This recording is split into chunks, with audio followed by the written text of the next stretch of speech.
Welcome once again for this breakout session about access to and use of quality health services.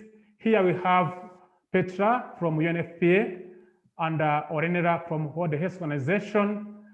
I think we are welcoming Petra to come in and present us about the potential impact of midwives in preventing and reduction maternal and newborn mortality and stillbirth. Welcome, Petra. Thank you very much, Andre. Good morning, good afternoon, everybody. I'm delighted to have the opportunity to speak here on a paper that we launched last week called what we call short, the Impact of Midwives paper, which indeed looks at preventing and reducing maternal and newborn mortality and morbidity and stillbirth. So this paper estimates the potential impact of midwives on reducing maternal and neonatal mortality and stillbirths when working within a multidisciplinary team and a fully enabled environment. It estimates the numbers of lives that could be saved under various scenarios for scaling up coverage of interventions which can be delivered by midwives who are educated, regulated and trained to international standards, and again, work in an enabled environment. So these are the results that we found, and I'd like to start on the right-hand side. So if you look on the right-hand side, the light blue screen, you see that if we have a moderate increase of about 10% in coverage of midwifery services every 5 years, we could avert 22% of maternal deaths, 23% of newborn deaths, and 14% of stillbirths. However, if we look to the next scenario, which is a 25% increase in coverage of midwife-delivered interventions every 5 years, the percentages move up in quite a large amount, 41% for maternal deaths, 39% more newborn deaths averted, and 26% less stillbirths, or stillbirths averted. So that saves 2.2 million lives per year by 2035, sorry. And then if we look at the full universal health coverage scenario, we could avert 67% of maternal deaths, 64% of newborn deaths, and 65% of stillbirths, a total of 4.3 million lives per year by 2035. So it's really easy to now ask you to look at the polling question and give the correct answer. So how many lives would be saved by 2035 if we went to the universal health coverage scenario? So interestingly, to add to this discussion is, what are the high impact interventions? So what are the things that really save most lives? Half of deaths averted, specifically in the least developed countries, would come from modern methods of contraception. So being able to decide when and how many children to have in a family or as a woman. With regard to stillbirths, the highest effective intervention is managing hypertensive disorders. And those are high blood pressure for mothers and during pregnancy and childbirth. Now, if we look at newborn deaths, those are deaths that are very much focused, or those are interventions very much focused on keeping babies within in utero as long as possible so that they can grow as far as possible, for example, with corticosteroids, but also assisted vaginal birth, managing preterm babies once they are born, managing neonatal sepsis and pneumonia. And those are interventions that are done in a multidisciplinary team, hence my comment at the beginning that it's important for midwives to work in a team in which they can then work with newborn, with neonatal doctors and gynecologists. And then for averting maternal deaths, the hypertension screening and management, again, high blood pressure, the same as with stillbirths, has a large impact on the health of mothers. Making sure that there are uterotonics so that we can reduce blood loss and assisted vaginal birth. So those are the main issues that we are saving in these lives. And of course, everybody wants to see this picture at the end of pregnancy and a birth. And the role of midwives in that is further developed within the article with regard to where they, what a multidisciplinary team looks like and how important their education, regulation are. So I won't go on to this for much longer. I would like to hand over to Ornella so that she can talk about the newborn, and then we can get to some interaction with you. Thank you. So good morning, good afternoon, good evening to all of you. It is a pleasure for me to present the document on human resources strategies to improve newborn care in health facilities in low and middle income countries. We have developed this document to address the current critical gap on human resources with the neonatal competencies. And this includes gaps to ensure essential newborn care, the care for all babies, as well as gaps for ensuring care for the small and sick newborns. And just to give you an idea, of the 30 million newborns requiring hospital care every year, 50% don't have access at all to care, and 50% who have access receive often poor quality of care. So this is why this document is important. And which are the human resources? Certainly midwives, that you have seen in the previous presentation, how important role they can play, but also the nurses that are working in the neonatal units that need, and also other care providers who are allocated neonatal units and requires those skills, including doctors. The document has identified 10 strategies, of which 4 are related to training options the country can use to optimize the current human resources or to plan for specialized nurses. And then there are 5 strategies that are more on the provision of neonatal care and in terms of supporting the health workforce and at the national or subnational level, and one strategy is focused more on the global level.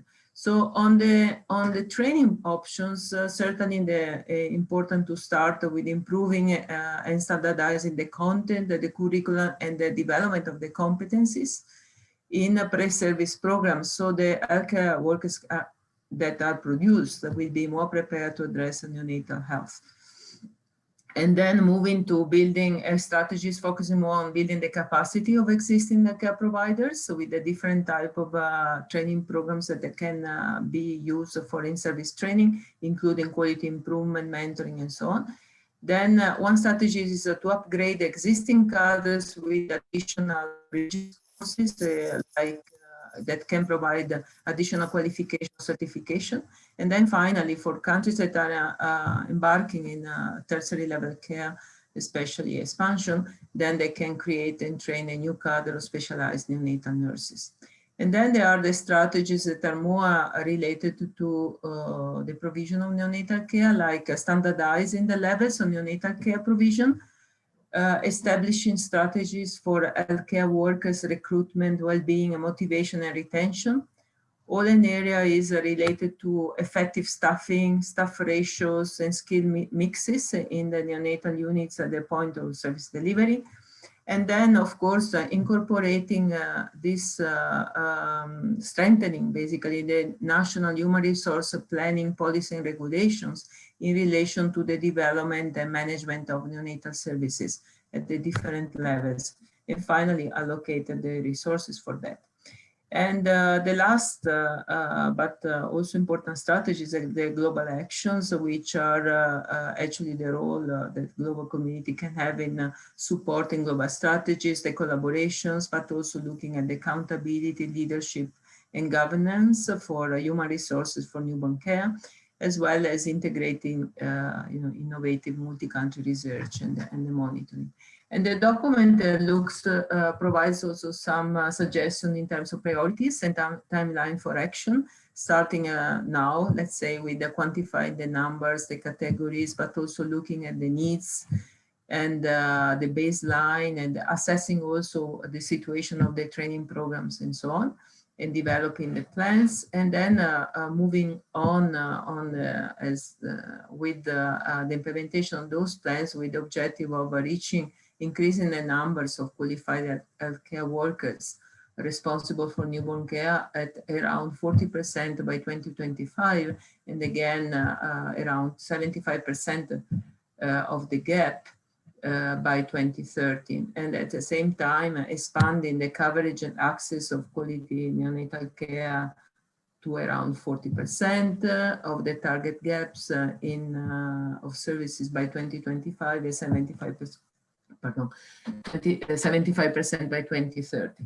And then I would encourage you to look more at the document, where you can find the rationale for each strategy, the evidence base, as well as case studies from countries that are successfully addressing these gaps. As well, you will find training programs and examples of tools. And I would like to conclude by, of course, we are supporting the call to action of the partnership. And by saying that it is critical in the time that we are living to really address these current gaps on human resources, because it's critical to reach the SDGs, our commitments to 2030, but also to ensure that in face of the pandemic that we are we are living today, we need to ensure that we maintain the services that women and children need, and services that have to be provided with quality. Thank you very much. Thank you very much, Orina and Petra. I think now it's time for some discussion and a question around your topics. And for the audience, we have the chat box and the Q&A box where can we give some questions and suggestion. But now I have the first question is for Petra. Referring to your recently published article about potential impact of midwives and preventing the reduction of maternal and neonatal mortality in the stillbirth. Tell us if the gap in number of midwives and nurses needed are known. What are the main challenges countries face to fill those gaps? Thank you very much. So the main challenges in filling gaps are financial and are of the capacity of the health system to be able to reach to where women and families are that need these services. So many, and then the third one, which is specifically related to COVID, that many existing midwives and nurses are being pulled into COVID services and therefore not able to provide their maternal newborn health care as usual.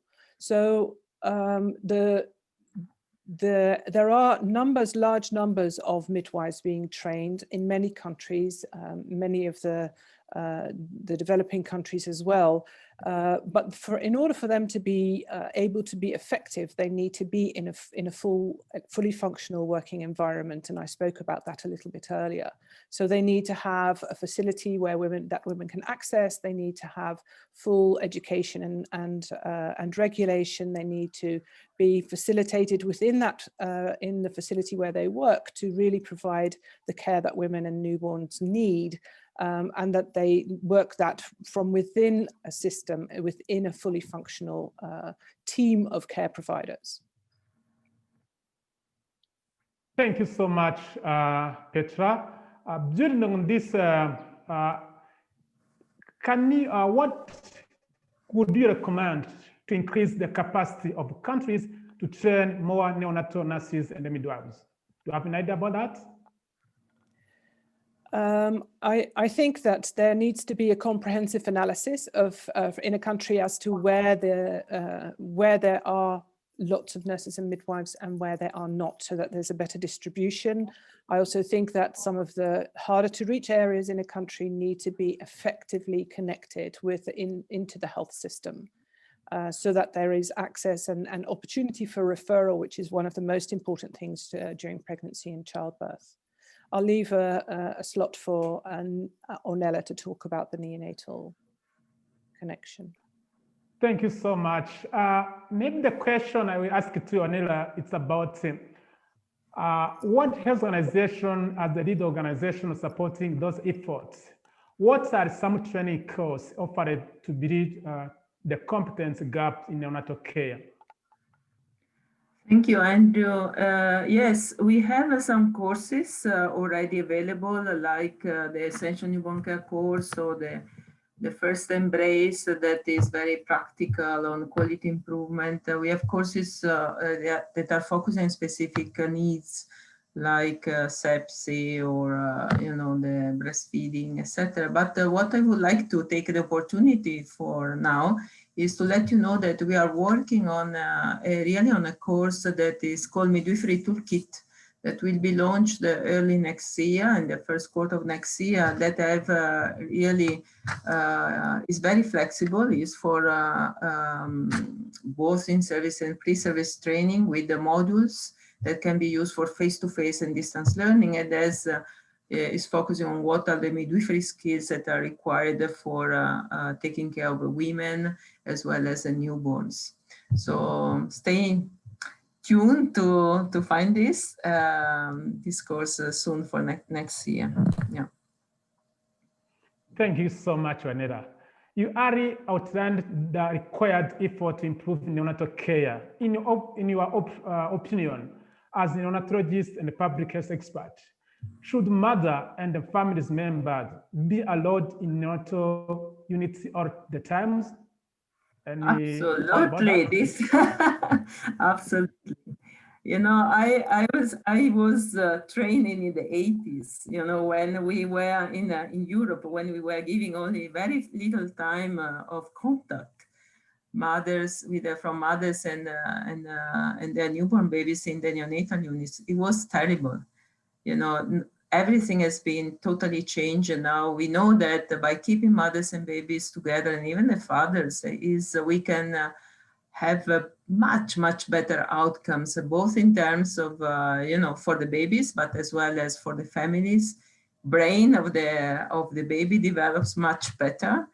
Plus, and even for the care workers, is much better to have, this interaction with the parents that is supportive, is working in partnership for the better outcomes of the baby, instead of, having a confrontational or, difficult communication that you have when you separate parents from babies and from care workers. So I think absolutely recommended. There is a lot of evidence in supporting this, even in the context of COVID, I would say. Thank you so much to Robert talk about even the context of the COVID situation. Can you say a little bit about how country can ensure good practices such as no separation, mother care, and exclusive breastfeeding are implemented safely in this situation of COVID-19 pandemic? Yeah, this is very, very important question. Is possible to do to keep mothers and babies together also in the context of COVID? Of course, we have to integrate. We have to screen the whoever comes to our facility to ensure that it's not COVID positive. We have to provide to reinforce the infection prevention control measures, but we know that even if the mother is testing positive, she can stay with appropriate measures together with her baby, newborn baby. She can be allowed to breastfeed, she can be allowed to take care of the baby in the kangaroo mother care position. This is because the evidence shows that there are no big risk for the babies. Babies tend to have, if they get COVID, they get very mild form. And the risk of not being breastfed or not being with the attached, not being with the mother are much higher than the risk of being together. So that is why WHO recommends to keep mothers and babies together, even if the mother is COVID positive. So it's more a question of looking at the recommendation and how to implement the continuum care in a proper way with reinforced infection prevention control practices and other strategies as well. Yeah. Thank you so much. Maybe I need to a little bit add something about this from the experience of Rwanda, how this was made possible. If you can see my slides, on this pandemic, Rwanda was able to continue providing maternal newborn care. And like here, you can see photo, even a center of COVID treatment, a mother gave birth, and the team was able to care for the mother and the babies, and they were really healthy. And this was because the system of Rwanda was already prepared before, and I had all terms of resources, terms of system to continue either the response and serving to the COVID, but not leaving behind other health priorities, as you said. So it is possible if it's done in Rwanda, and I can really ensure that other countries and from low-income countries can do. Thank you so much. Yeah. Now it's a time for discussion questions. We caught up the audience. I think there are 2 questions in Q&A questions, and many other maybe come in chat box. The first question is about the fragile against in the maternal-born chart in low-income countries is being ordered by COVID-19. Communities are avoiding health facilities, and in some countries, nurses, midwives are downing their tools due to lack of personal protective equipment. How will this, in a unprecedented situation, be overcome? If maybe between Petra or Nela has an idea about this question. Yeah, thank you. Maybe I can start. It's not an easy question. We see that all the countries are struggling with the lack, with this pandemic, and but they are also coming with the solutions that can help to maintain the continuity of services. First of all, we need to have better preparedness plans, but also use how do you say, ensure that we strengthen the we rebuild, let's say, the confidence of the population on the fact that the services are safe, so they can access services that are safe. So we need to ensure that the IPC measures are in place and that they are known by the population. And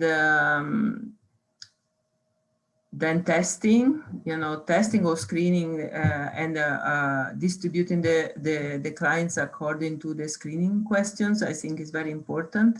Making some of the IPC, especially washing hands available and mask available. And then I think also to use other options for keeping the services in some way accessible, for example, with using the telemedicine or calls to remind, to provide counseling can be provided on distance and things like that. So I think it's still possible to provide the services, and there are some recommendation also that you can find in the guidelines that WHO has produced to maintaining essential services. But certainly maternal neonatal services are essential, and they need to be continued during any moment of the pandemic. And also not to be too afraid of things like keep allowing mothers and babies to stay together with the basic infection prevention and control measures that are recommended for everybody. Thank you so much. This question was asked by Ahmed. And you have another question. Maybe it will go to Petrus, it goes to kind of public health. Some maternity homes do not have access to vaccine for newborn like BCG. What can we do to improve they and most mothers aren't well informed about vaccine? Thank you so much. Thank you, Andre. So I want to follow on a little bit from Ornella first before I answer this question, because as you know, as a midwife like me, midwives take care of people who have problems in pregnancy and childbirth, but very many women don't. It's a normal life event, and as long as they are in care and in a safe environment and close to close to a hospital in case of need for referral, many women can stay out of hospital. And I think this is a big contribution to to kind of fighting COVID and keeping women and their newborns out of areas where they could more easily get that.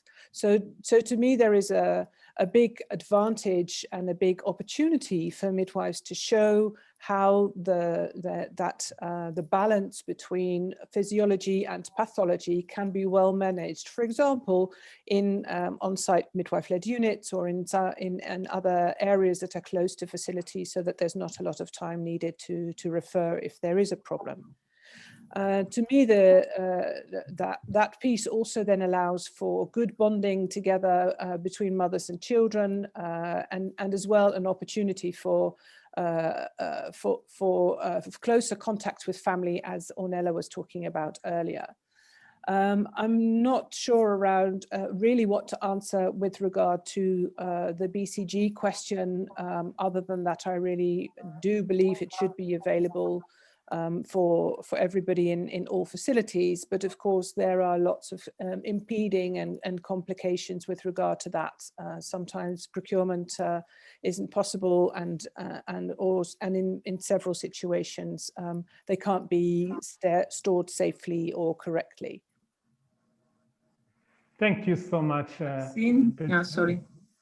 For the vaccine, I mean, it really needs to be looked at from the point of view what the barriers are, and to try to see what would be the best way of addressing those barriers. Sometimes it's a question of procurement and distribution. Sometimes it's because the maternity home might be too small, and so it might be more convenient to organize, for example, once a week, or to organize it to another place where for the women to go to the in other moment of postnatal care to receive, for their babies to receive the vaccine. But certainly needs to be looked from the point of view of the barriers, to have to ensure that wherever the babies are born, the immunization is also available.